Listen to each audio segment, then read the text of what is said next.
ಸಣ್ಣ ಪುಟ್ಟ off roading ಮಾಡ್ಬೋದು. ಮುತ್ಕೊಳಮ್ಮ ಈ ಕಡೆ. ಈಗಲೂ ಕೂಡ ಜನ ರೋಡಲ್ಲಿ ತಿರುಗಿ ನೋಡ್ತಾರೆ. ಯಾರು ನೋಡ್ತಾರೆ ನಿನ್ನ ಯೂಟ್ಯೂಬ್ ಚಾನಲ್ನ? ಓಯ್ ಓಯ್ ಬಾಯ್ ಬಾಯ್ ಬಾಯ್. ಅಂದ್ರೆ 500 ರೂಪಾಯಿ ಬೇಕು ಮನೆಗೆ. ಮೀನ್ಸ್ ಬಂದು ನಿಂತ್ಕೊಂಡು ಪೂಜೆ ಎಲ್ಲ ಮಾಡಿಸಿ ಎಲ್ಲ ರೆಡಿ ಆಗೈತೆ. ಬೇರೆ ವಿಧಿ ಇಲ್ಲ. ನನ್ನ ಪ್ರಕಾರ ನಾನು ಇಷ್ಟೇ ಗಮನಿಸಿರೋದು. ತುಂಬಾ ಚೆನ್ನಾಗಿದೆ. ದೇವಸ್ಥಾನಕ್ಕೆ ಹೋಗೋಣ, ಎಂಜಾಯ್ ಮಾಡಿ. ಹೈ ಗಾಯ್ಸ್, ಎಲ್ಲ ಹೆಂಗಿದ್ದೀರಾ? ಚೆನ್ನಾಗಿದ್ದೀರಾ ಅನ್ಕೊಂತೀನಿ. Welcome back to my YouTube channel Rakshit 555. Phata Poster Nikla Hero. Your attention please. As the Cuban kid always said, here we meet once again. ತುಂಬಾ ದಿನ ಆಗಿತ್ತು ನನ್ನ ಚಾನಲಲ್ಲಿ ವಿಡಿಯೋ ಬಿಡಲು. ಯಾರು ನೋಡ್ತಾರೆ ನಿನ್ನ ಯೂಟ್ಯೂಬ್ ಚಾನಲ್ನ?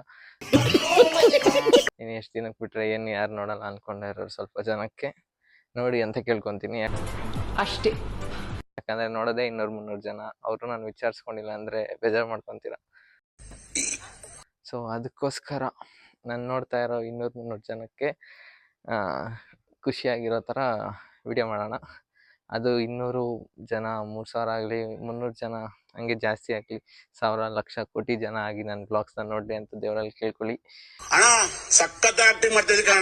ಮತ್ತೆ ಇವತ್ತಿನ ವಿಶೇಷ ಏನಂದ್ರೆ, ಇವತ್ತು ನಾವು ಒಂದು ತಮ್ಲೈನ್ ನೋಡಿ ಗೊತ್ತಿರುತ್ತೆ, ನಮ್ಮ ಕಾರ್ ತಗೊಂಡು 1 ವರ್ಷ ಆಯ್ತು ಇವತ್ತಿಗೆ. ಅದರ ರಿಜಿಸ್ಟ್ರೇಷನ್ ನಾಳೆ ಆಯಿತು. ಇವತ್ತು 24th ಏಪ್ರಿಲ್ ತಗೊಂಡು 1 ವರ್ಷ ಆಯಿತು ಗೈಸ್. 1 ವರ್ಷ ಕಾರು ತಗೊಂಡು ಕಂಪ್ಲೀಟ್ ಆಗಿರೋದ್ರಿಂದ 1 ಇಯರ್ ಓನರ್ಶಿಪ್ ರಿವ್ಯೂ ಕೊಡೋಣ ಅಂದ್ಬಿಟ್ಟು ನಾನು ಈ ವ್ಲಾಗ್ ಮಾಡ್ತಾ ಇರೋದು. ಒಂದು ಕಡೆ ಯೂಸ್ಫುಲ್ ಆಗಿರುತ್ತೆ, ಇನ್ನೊಂದು ಕಡೆ ವ್ಲಾಗು ಕಾಮಿಡಿಯಾಗಿ, ಎಂಟರ್ಟೈನ್ ಆಗಿ, ಫನ್ನಾಗೂ ಇರುತ್ತೆ. ನೋಡಿ, ಎಂಜಾಯ್ ಮಾಡಿ. ನನ್ನ ಕಾರು ರಿವ್ಯೂನ ನಾನು most expensive thing in my life ಅಂತ ಒಂದು ವಿಡಿಯೋ ಬಿಟ್ಟಿದ್ದೀನಿ, ಅದರಲ್ಲಿರುತ್ತೆ. ಯಾರು ನೋಡಿಲ್ಲ ಅದನ್ನು ನೋಡಿ. ಮತ್ತು ಇವತ್ತು ನೋಡೋಣ, ಅವತ್ತಿಗೂ ಇವತ್ತಿಗೂ ಎಷ್ಟು ಹೊಡಿದೆ ಏನು ಅಂತೆಲ್ಲ ತೋರಿಸ್ಕೊಡ್ತೀನಿ. ಏನೇನು ಪ್ರಾಬ್ಲಮ್ಸು, ಏನೇನು ಪಾಸಿಟಿವ್, ಏನೇನು ನೆಗೆಟಿವ್ ಎರಡೂ ಇದೆ, ಅವೆರಡನ್ನೂ ತೋರಿಸ್ಕೊಡ್ತೀನಿ. ವಿಡಿಯೋ ಕೊನೆವರೆಗೂ ನೋಡಿ, ನಿಮ್ಗೆ ಇಷ್ಟ ಆಗುತ್ತೆ. ಹೇಳಿದ್ನಲ್ಲ, ಲೈಕ್ಸ್, ಶೇರ್, ಸಬ್ಸ್ಕ್ರೈಬ್, ಫಾಲೋ ಮಾಡ್ಕೊಳ್ಳಿ ಹಂಗೆ. ಅಷ್ಟೇ ಗೈಸ್, ಬನ್ನಿ ವಿಡಿಯೋ ಸ್ಟಾರ್ಟ್ ಮಾಡೋಣ. ಇವತ್ತಿನ ಬ್ಲಾಗ್ಗೆ ಸ್ವಾಗತ ಸುಸ್ವಾಗತ ಗೈಸ್. ಓಯ್ ಓಯ್ ಬಾಯ್ ಬಾಯ್ ಬಾಯ್ ಬಾಯ್ ಬಾಯ್ ಬೈ. ನಂಗೆ ಕೊಡು, ಚಿಪ್ಸ್ ಕೊಡು. ತಗೋ ತಗೋ ಅನ್ಲ. ತಿನ್ಸಮ್ಮ, ತಿನ್ಸ್ ಬಾ ಇಲ್ಲಿ, ತಿನ್ಸ. ನಿಧಾನ ತಿನ್ಸ. ಮುತ್ಕೊಳಮ್ಮ ಈ ಕಡೆ. ಇರಿ, ಒಂದು ಸ್ವಲ್ಪ ಬಿಸಿ ಇದ್ದಾರೆ, ಮಗುನ ಡ್ರಾಪ್ ಮಾಡಕ್ಕೆ. ನಾನು ಬರ್ಬೇಕಮ್ಮ. ಏನ್ ಫುಲ್ಲು ಈ ಥರ ನೋಡ್ತಾವಳೆ.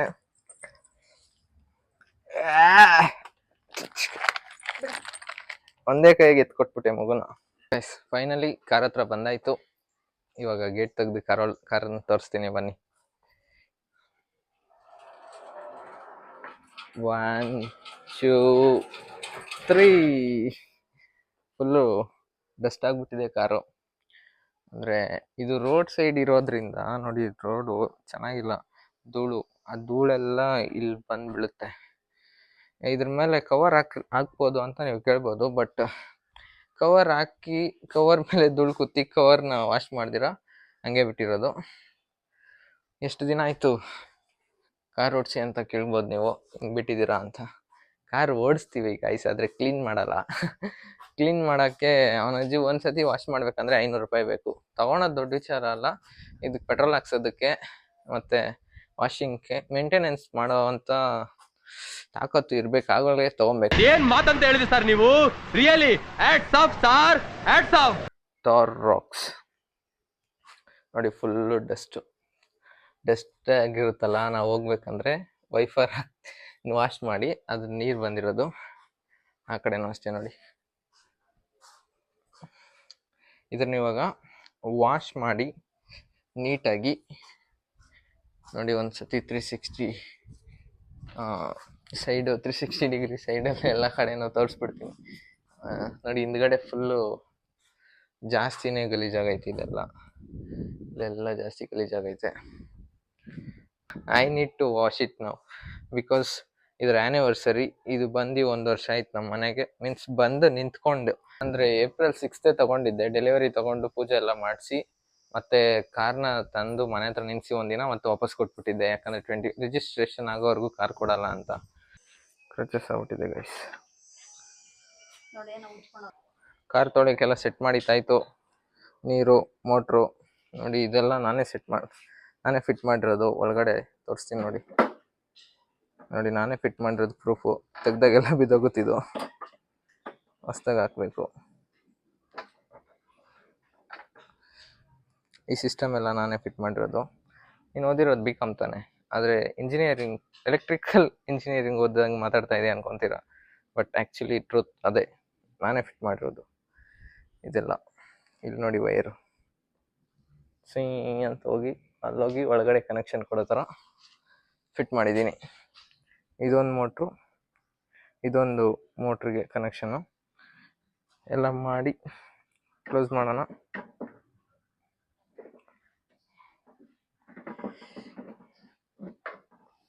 ಇವಾಗ ಕಾರ್ ತೊಳೆಯೋಕೆ ಎಲ್ಲ ರೆಡಿ ಆಗೈತೆ. ಓಂ ನಮಃ ಶಿವಾಯ ಆನ್ ಮಾಡಿಬಿಡ. ಫುಲ್ಲು ಇವಾಗ ಹೆಂಗಿದೆ ಕಾರ್ ನೋಡ್ಕೊಳ್ಳಿ. ಡರ್ಟಿ ಆಗಿದೆಯಾ? ಫುಲ್ಲು ನೀಟಾಗಿ ವಾಶ್ ಮಾಡಿ ತೋರಿಸ್ತೀನಿ.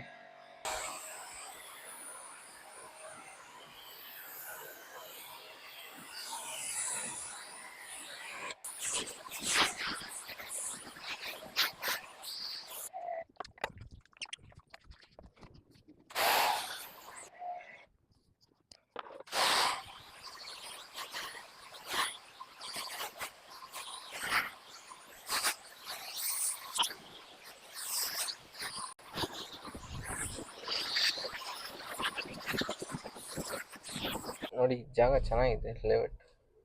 ಲೇಔಟ್ ಇಲ್ಲೆಲ್ಲಾದರೂ ಇಲ್ಲೇ ನಿನ್ಸ್ಕೊತೀನಿ. ಮುಂದೆ ನಿನ್ಸ್ಕೊಂಡು ಫುಲ್ಲು ಹೇಳ್ತೀನಿ ಪಾಸಿಟಿವ್ ನೆಗೆಟಿವ್ಸ್ ಎಲ್ಲ ಹೇಳಿ ಮುಗಿಸಿ ದೇವಸ್ಥಾನದ ಕಡೆ ಹೋಗೋಣ. ಇವತ್ತಿನ ವಿಡಿಯೋ ಸ್ವಲ್ಪ ಚಾಲೆಂಜಿಂಗ್ ಇತ್ತು ಗೈಸ್. ಏನು ಮಾಡೋದು, ಮಾಡಬೇಕಂದ್ರೆ ಮಾಡಲೇಬೇಕು, ಬೇರೆ ವಿಧಿ ಇಲ್ಲ ಗಾಯ್ಸ್.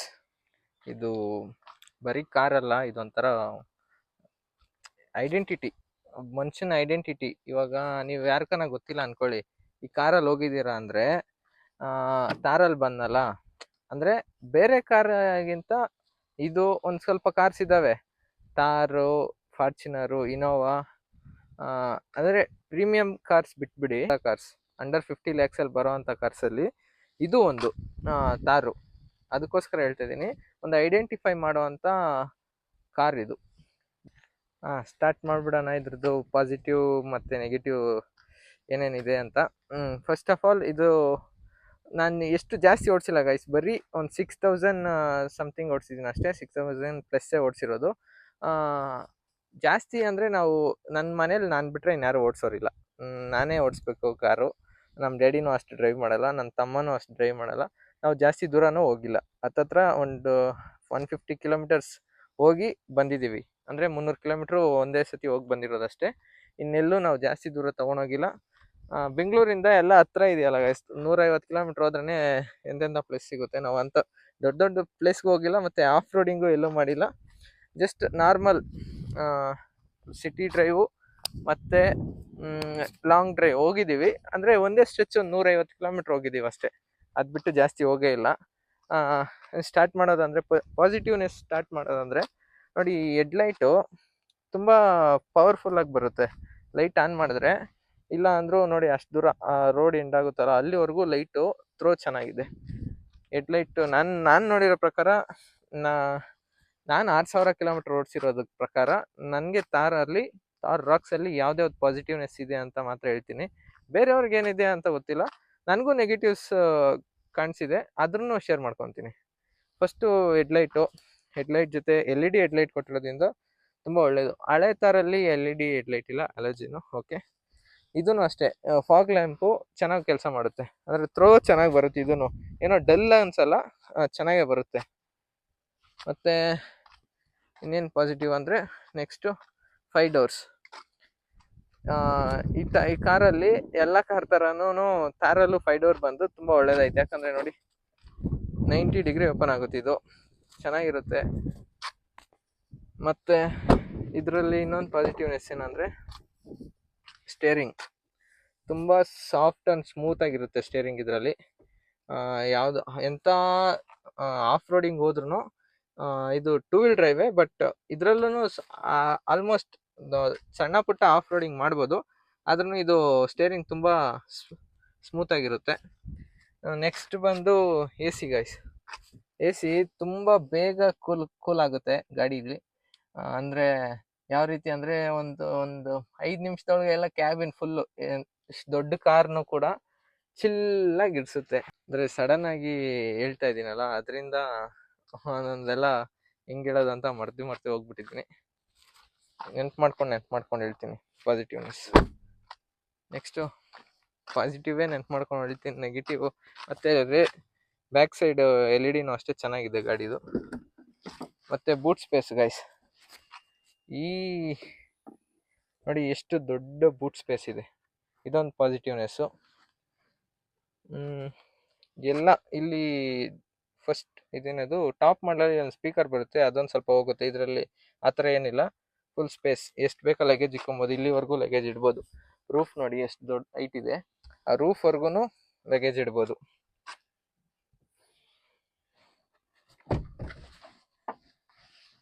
ಅಂತೀರಾ ಲುಕ್ಕು ಅಲಾಯ್ಸ್ತು ತುಂಬ ಚೆನ್ನಾಗಿದೆ. ಇದೆಲ್ಲ ಅದಕ್ಕಿಂತ ಪಾಸಿಟಿವ್ ಇನ್ನೊಂದು ದೊಡ್ಡದಾಗಿ ಹೇಳ್ತೀನಿ ನೋಡಿ. ಈ ಕಾರು ಬಂದು ಹತ್ತತ್ರ ಎಷ್ಟೋ ವರ್ಷ ಆಗಿದೆ ಬಿಡಿ, ತಾರ್ ಬಂದು ಇದು ಬಂದು 1 ವರ್ಷ ಆಗೋದು. ಈಗಲೂ ಕೂಡ ಜನ ರೋಡಲ್ಲಿ ತಿರುಗಿ ನೋಡ್ತಾರೆ. ಮತ್ತು ಇನ್ನೊಂದು ಪಾಸಿಟಿವ್ನೆಸ್ ಏನು ಗೊತ್ತಾ, ಇದರಲ್ಲಿ ವಿಂಡ್ಶೀಲ್ಡು. ನಾವಿವಾಗ ಹತ್ತಿ ಏನು ವಿಸಿಬಿಲಿಟಿ ನೋಡಿ ಗೈಸ್, ಎಲ್ಲ ಇಲ್ಲೇ ಕಾಣಿಸುತ್ತೆ ನಮಗೆ. ಅಂದರೆ ನನ್ನ ಪಾಯಿಂಟ್ ಆಫ್ ವ್ಯೂವಿಂದ ನೋಡಿದ್ರೂ ಇಲ್ಲೇ ನಾನು ಹಿಂಗೆ ನೋಡೋಕ್ಕಾಗೋದು. ಬಾನೆಟ್ ಫುಲ್ ವಿಸಿಬಲ್ ಆಗುತ್ತೆ, ಎಷ್ಟು ಏನೇ ಇದ್ರೂ ಕಾಣಿಸುತ್ತೆ. ಮತ್ತು ಜಡ್ಜ್ ಮಾಡೋಕ್ಕೆ ಈಸಿ ಆಗುತ್ತೆ, ಆ ಕಡೆ ಎರ್ಜ್ಗೆ ಈ ಕಡೆ ಎರ್ಜ್ಗೆ ಈಸಿಲಿ ಜಡ್ಜ್ ಮಾಡ್ಬೋದು. ಮತ್ತು ಇದೊಂದು ಹ್ಯಾಂಡಲ್ ಪ್ರತಿಯೊಬ್ಬರು ಅಲ್ಲಿ ಇಟ್ಕೊಳಕ್ಕಾಗಲ್ಲ ಗೈಸ್. ವಯಸ್ಸಾದವ್ರು ಇದ್ದರೆ, ನಮ್ಮ ಮನೆಯಲ್ಲಿ ಯಾರಿಲ್ಲ ವಯಸ್ಸಾದವರು, ಈ ಪ್ಯಾಸೆಂಜರ್ ಅದು ಹಿಡ್ಕೊಬೋದು, ಇದನ್ನು ಆರಾಮಾಗಿ ಇಟ್ಕೊಬೋದು. ಬಾಡಿ ರೋಲಿಂಗ್ ಜಾಸ್ತಿ ಇರೋವಾಗ ಇದು ಹಿಂಗೆ ಇಟ್ಕೊಬೋದು. ಮತ್ತು ಇದು ಡಿಸ್ಪ್ಲೇ, ಇದೂ ತುಂಬ ಚೆನ್ನಾಗಿದೆ. ಬೇರೆಯವ್ರಿಗೆಲ್ಲ ಇದು ಹ್ಯಾಂಗ್ ಆಗುತ್ತೆ ಹಂಗೆ ಅಂತಾರೆ, ನನಗೇನು ಹ್ಯಾಂಗ್ ಆಗಲ್ಲ, ತುಂಬ ಚೆನ್ನಾಗಿದೆ. ಮತ್ತು ಪಿಕಪ್ಪು, ಟಾರ್ಕ್ ಪ್ರೊಡ್ಯೂಸ್ ಮಾಡೋದ್ರಲ್ಲಿ, ಪವರಲ್ಲಿ ತುಂಬ ಚೆನ್ನಾಗಿದೆ. ನನ್ನ ಕಂಪೇರಿಟಿವ್ಲಿ ಬೇರೆ ಕಾರ್ಗಿಂತ, ಅಂದರೆ ನಾನು ಈ 20 lakhs ಒಳಗಡೆ ಇರೋ ಕಾರಲ್ಲಿ ಕಂಪೇರ್ ಮಾಡಿದ್ರೆ ಇದರಲ್ಲಿ ತುಂಬ ಚೆನ್ನಾಗಿದೆ. ತಾರಲ್ಲಿ ಪವರ್ ಅಷ್ಟೇ. ಇವಾಗ ನಾವು ಏನಾದರೂ ಓವರ್ಟೇಕ್ ಮಾಡಬೇಕಂದ್ರೆ ಒಂಥರ ಪವರ್ ಕೊಡುತ್ತೆ, ಮಾಡು ಮಗ ನಾನು ಇದ್ದೀನಿ ಅನ್ನೋಂಥ ಧೈರ್ಯ ಕೊಡುತ್ತೆ ಈ ಕಾರು. ಯಾವುದೇ ಓವರ್ಟೇಕ್ ಮಾಡೋ ಟೈಮಲ್ಲೂ ಅಷ್ಟೇ ಇದು ಹಿಂದೆನೇ ಬರಲ್ಲ. ಅಂದರೆ ಎಷ್ಟೇ ಗೇರ್ ಆಗಿರಿ ನೀವು, ಟಾಪ್ ಗೇರು 5th ಗೇರಲ್ಲಿ ಇದ್ರು 6th ಗೇರಲ್ಲಿ ಇದ್ರು ಸ್ವಲ್ಪ ಎಕ್ಸಿಲೇಟ್ರ್ ಜೋರಾಗಿ ಅದು ಪ್ರೆಸ್ ಮಾಡಿದ್ರೆ ಸಾಕು, ರಪ್ ಅಂತ ಎತ್ಕೊಂಡೋಗುತ್ತೆ, ಟಾರ್ಕು ಕಿತ್ಕೊಂಡು ಹೋಗುತ್ತೆ, ಓವರ್ಟೇಕ್ ಮಾಡಿ ನಿಮ್ಗೆ ಸೇಫಾಗಿ ಮುಂದೆ ಕರ್ಕೊಂಡು ಹೋಗುತ್ತೆ. ನೀವು ಇದ್ರ ಸ್ಪೀಡ್ ಬಗ್ಗೆ ನಾನು ಮಾತಾಡೋಕೆ ಹೋಗಲ್ಲ. ಸ್ಪೀಡ್ ಕಡಿಮೆ ಇದ್ರೂ ಇದ್ರದ್ದು ಟಾರ್ಕ್ ಇದೆಯಲ್ಲ, ಅಂದರೆ ಪಿಕಪ್ಪು, ನಾವು ಇವಾಗ ಒಂದು ಕಾನ್ಫಿಡೆನ್ಸ್ ಕೊಡೋ ಅಂಥ ಗಾಡಿ ಇದು. ನೀವು ಓವರ್ಟೇಕ್ ಮಾಡೋವಾಗಲೇ ಅಷ್ಟೇ, ಒಂದು ಹಿಲ್ ಸ್ಟೇಷನ್ ಹತ್ತಬೇಕಾದ್ರೂ ಅಷ್ಟೇ, ಇಲ್ಲ ಯಾವುದಾದ್ರೂ ಒಂದು ಆಫ್ ರೋಡಿಂಗ್ದು ಒಂದು ಕ್ರಾಸ್ ಮಾಡಬೇಕಾದ್ರೂ ಅಷ್ಟೇ, ಆಗ ಇದು ಕೊಡುತ್ತಲ್ಲ ಕಾನ್ಫಿಡೆನ್ಸು, ಇನ್ನು ಯಾವ ಕಾರು ಕೊಡಲ್ಲ ದೊಡ್ಡ ಕಾರ್ ಕೊಡ್ಬೋದು, ಫಾರ್ಚುನರು, ಬಟ್ ನನ್ನ ಪ್ರಕಾರ ಇದು ಒಳ್ಳೆ ನಮಗೆ ಕಾನ್ಫಿಡೆನ್ಸ್ ಕೊಡುತ್ತೆ. ನೀನು ಮಾಡು, ನಾನು ಇರ್ತೀನಿ, ನೀನು ಎಲ್ಲೇ ಹೋಗು, ನಾನು ನಿನ್ನ ಜೊತೆಲಿ ಸಾಥ್ ಕೊಡ್ತೀನಿ ಅಂತ ಒಂಥರ ಪಕ್ಕದಲ್ಲಿರೋ ಒಬ್ಬನ ಯಾರಾದರೂ ನಿಮಗೆ, ನೀವೊಂದು ಸ್ವಲ್ಪ ಸಣ್ಣಗಿರ್ತೀರಾ, ಸ್ವಲ್ಪ ಶಕ್ತಿ ಕಡಿಮೆ ಇರುತ್ತೆ ಅಂದ್ಕೊಳ್ಳಿ, ನಿಮ್ಮ ಪಕ್ಕದಲ್ಲಿ ಒಬ್ಬ ಮಸ್ಕ್ಯುಲರ್ ಆಗಿರೋನು, ತುಂಬ ಸ್ಟ್ರಾಂಗ್ ಆಗಿರೋ ಮನುಷ್ಯ ಬಂದು ನಿಂತ್ಕೊಂಡಾಗ ನಿಮ್ಗೆ ಹೆಂಗನ್ಸುತ್ತೆ, ಅದೇ ರೀತಿ ತಾರು ನಿಮ್ಮ ಜೊತೆಲಿದ್ರೆ ಆ ಫೀಲ್ ಬರುತ್ತೆ.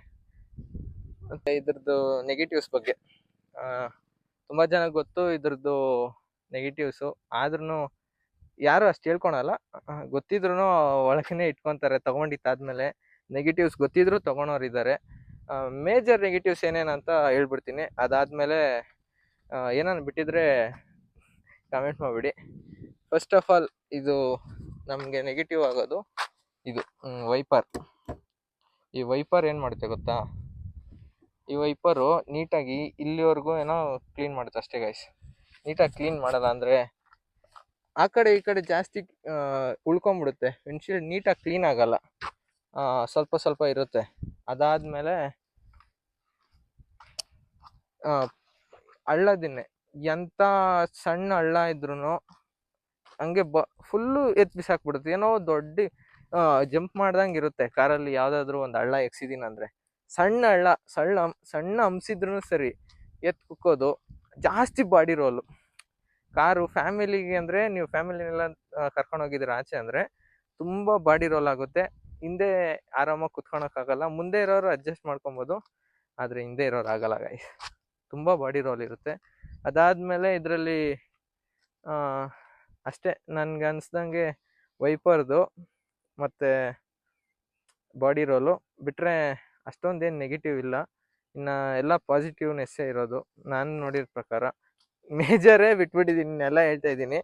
ಮೈಲೇಜ್ ನಾನು ತೊಗೊಂಡಿರೋದು 2 ಲೀಟ್ರ್ ಇಂಜಿನ್ ಪೆಟ್ರೋಲು. ಅಮ್ಮಮ್ಮ ಅಂದರೆ 8-9, ಜಾಸ್ತಿ ಸ್ಪೀಡಾಗೆಲ್ಲ ಅಂದರೆ ರಫ್ ಆ್ಯಂಡ್ ಟಫಾಗಿ ಓಡಿಸಿದ್ರೆ 8-7 ಕೊಡುತ್ತೆ. ಸ್ವಲ್ಪ ಸ್ಮೂತಾಗಿ ಓಡಿಸಿದ್ರೆ 9 ಕೊಡುತ್ತೆ ಅಷ್ಟೇ ಗೈಸ್. ಇದ್ರದ್ದು ಮೈಲೇಜ್ ತುಂಬ ಕಡಿಮೆ ಕಂಪ್ಯಾರಿಟಿವ್ಲಿ ಅದರ್ ಕಾರ್ಸ್. ಇದ್ರ ಮೈಲೇಜ್ ಅಂತೂ ಬೇಡವೇ ಬೇಡ. ಇದಕ್ಕೆ ಪೆಟ್ರೋಲ್ ಹಡ್ಸಿನೇ ನೀವು ಒಂದು ತಿಂಗಳು ಕಂಟಿನ್ಯೂಸ್ ಕಾರ್ ಓಡಿಸಿದ್ದೀರ ಅಂದರೆ ಇದ್ರ EMIಗಿಂತ ಪೆಟ್ರೋಲ್ಗೆ ಖರ್ಚು ಜಾಸ್ತಿ ಆಗುತ್ತೆ. 100% ಇದಂತೂ ಸತ್ಯ, ನಮಗಾಗಿದೆ, ಅದು ಎಕ್ಸ್ಪೀರಿಯನ್ಸ್ ಆಗಿರೋದ್ರಿಂದ ನಿಮ್ಗೆ ಹೇಳ್ತಾ ಇದ್ದೀನಿ ನಾನು. ಇದು ಬಿಟ್ಟು ಇನ್ನು ಯಾವುದು ನೆಗೆಟಿವ್ಸು ಅಷ್ಟೇ. ಇನ್ನು ನನಗೆ ಗೊತ್ತಿರೋ ಪಾಸಿಟಿವ್ಸ್ ಎಲ್ಲ ಹೇಳಿದ್ದೀನಿ, ನೆಗೆಟಿವ್ಸ್ ಹೇಳಿದ್ದೀನಿ. ಕಾರ್ಗೆ ಹತ್ಬೇಕಾದ್ರೆ ಗೈಸ್ ಒಂದು ಕಾನ್ಫಿಡೆನ್ಸ್ ಇರುತ್ತೆ ನಿಮಗೆ. ಈಗ ಯಾವುದೋ ಸಣ್ಣ ಕಾರ್ಗೆ ಹತ್ತಾ ಇಲ್ಲ, ದೊಡ್ಡ ಕಾರ್ಗೆ ಹತ್ತಾ ಇದ್ದೀರಾ ಅನ್ನೋದು ಒಂದು ನಿಮಗೆ ಕಾನ್ಫಿಡೆಂಟ್ ಇರುತ್ತೆ. ನೀವು ಇದನ್ನು ಚೆನ್ನಾಗಿ ಡ್ರೈವ್ ಮಾಡ್ಬೋದು. ಮತ್ತು ಒಂದು ವರ್ಷದಿಂದ ಇಷ್ಟೇನ ಗಮನಿಸಿತ್ತು ಅಂತ ನೀವು ಕೇಳ್ಬೋದು. ನನ್ನ ಪ್ರಕಾರ ನಾನು ಇಷ್ಟೇ ಗಮನಿಸಿರೋದು. ದೇವಸ್ಥಾನಕ್ಕೆ ಹೋಗೋಣ. ಈ ಬಿಸಿಲಲ್ಲಿ AC ಇಲ್ಲ ಅಂದರೆ ಸುಸ್ತಾಗೋತೀರಿ. ತುಂಬ ಚೆನ್ನಾಗಿರುತ್ತೆ ಗೈಸ್. ಮಾತಾಡೋದು ಹಂಗ ನನಗೂ ಗೊತ್ತಿಲ್ಲ, ಒಂದೇ ಬೆಳ್ಳಲ್ಲಿ ತಿರುಗಿಸ್ಬೋದು ಇದನ್ನ. ಜೆನ್ಯೂನ್ ಟ್ರೋಲರ್ಸ್ ಇರ್ತಾರಲ್ಲ, ನನಗೆ 1000 ಜನ ನನ್ನ ವಿಡಿಯೋ ನೋಡಿದ್ರೇನೆ ನನಗೆ ಖುಷಿ ಆಗ್ಬಿಡುತ್ತೆ. ನೀವು ಬಂದಿರೋದೇ ಸೋಷಿಯಲ್ ಮೀಡಿಯಾ ಪ್ಲಾಟ್ಫಾರ್ಮಲ್ಲಿ 4 ಜನ ನೋಡಲಿ, 4 ಜನ ಲೈಕ್ ಮಾಡಲಿ, 4 ಜನ ಅಭಿಪ್ರಾಯ ಅಷ್ಟೇ ಗೈಸ್. ತುಂಬ ಮಾತಾಡ್ತಾ ಇದ್ದೀನಿ. ಇದು ನನಗೆ ಟ್ರೋಲರ್ಸ್ ಮೇಲಿರೋ ಅಭಿಪ್ರಾಯ ತಿಳಿಸಿ ಅಂತ. ಕೆಲವೊಬ್ರು ಕಮೆಂಟ್ ಮೂಲಕ ತಿಳಿಸ್ತಾರೆ, ಕೆಲವೊಬ್ರು ಟ್ರೋಲ್ ಮುಖಾಂತರ ತಿಳಿಸ್ತಾರೆ. ಹಂಗಾಗ್ಬಿಟ್ಟಿದೆ ಯೂಟ್ಯೂಬ್ ನಂದು. ಒಂದು ಶುಭ ಕಾರ್ಯಕ್ಕೂ ನಾವು ಬರೋದು ಮನೆ ದೇವರಕ್ಕೆ.